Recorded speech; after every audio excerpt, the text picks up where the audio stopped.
Di masa digital saat ini, kehadiran konsep budaya dalam pembelajaran matematika dan peranannya sangat penting dikaji. Sebab ketika muncul anggapan bahwa budaya itu tidak lagi dikaji dalam pembelajaran matematika, maka pendidik akan berusaha keras dalam membelajarkan konsep matematika di kemudian hari. Karena matematika seseorang itu berasal dari latar belakang budayanya. Sebab apa yang mereka lakukan berdasarkan apa yang mereka lihat, alami, dan rasakan.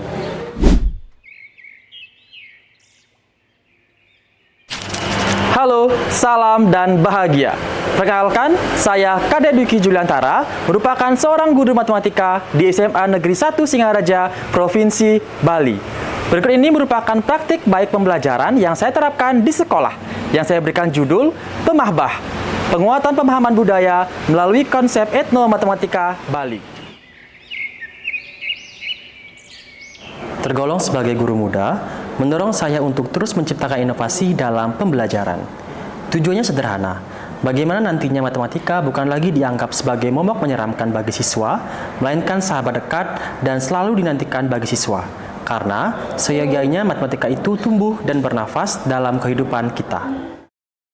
Sebagai observasi awal, saya melakukan asesmen diagnostik kognitif untuk mengetahui pemahaman awal siswa berkaitan dengan materi transformasi geometri. Ditemukan hasil bahwa kemampuan berpikir kreatif dan berpikir kritis siswa masih tergolong rendah. Tidak hanya melakukan asesmen diagnostik, dalam mengidentifikasi kebutuhan murid, saya juga melakukan diskusi dan kolaborasi bersama guru bimbingan konseling atau guru BK. Melalui identifikasi kebutuhan murid tersebut, saya dapat melaksanakan pembelajaran berdiferensiasi. Banyak sumber menjelaskan bahwa cara untuk dapat meningkatkan kemampuan berpikir kreatif dan berpikir kritis siswa adalah melalui integrasi unsur budaya dalam pembelajaran. Hasil budaya sebagai bentuk penerapan konsep transformasi geometri sangat banyak siswa jangkau dalam kehidupan sehari-hari. Di awal pembelajaran, pengenalan konsep transformasi geometri saya lakukan dengan penampilan beberapa objek budaya Bali, seperti ukiran Bali, kemudian juga ada kain endek Bali kepada murid saya, sehingga murid menjadi ringan dan merasa dekat dalam menerima materi tersebut. Pada pembelajaran kali ini, saya menerapkan pembelajaran berdiferensiasi pada materi transformasi geometri berorientasi unsur budaya Bali pada fase F atau kelas 12. Prinsip pembelajaran berdiferensiasi yang saya terapkan di kelas terbagi menjadi 3 bagian. Yang pertama merupakan diferensiasi konten. Diartikan sebagai konten apa saja yang akan diajarkan guru kepada siswa sesuai dengan kesiapan belajar, minat, dan profil belajar mereka.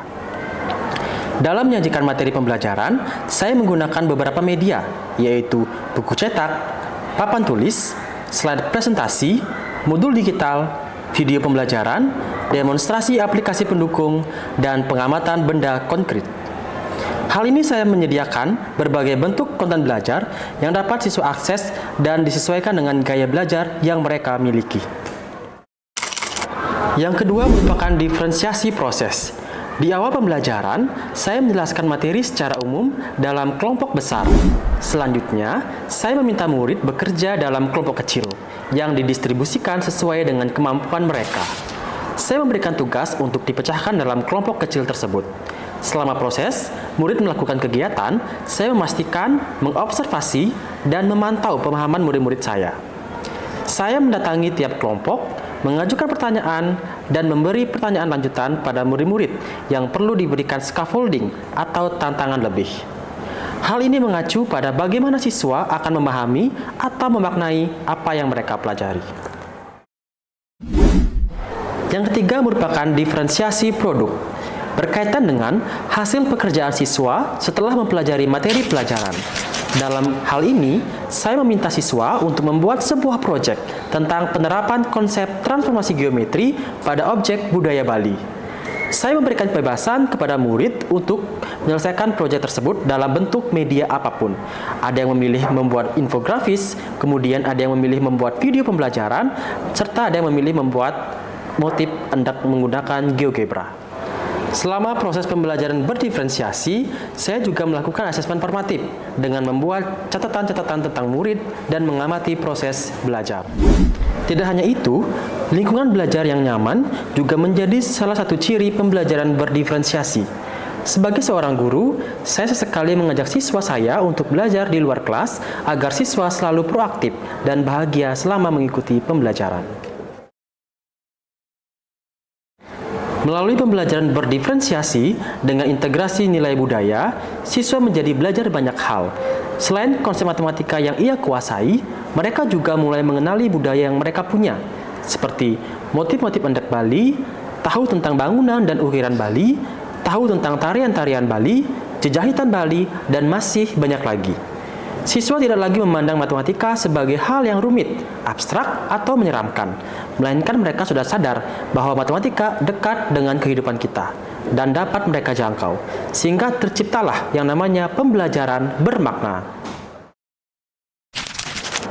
Setelah dilakukan asesmen sumatif, terlihat bahwa kemampuan berpikir kreatif dan berpikir kritis siswa meningkat.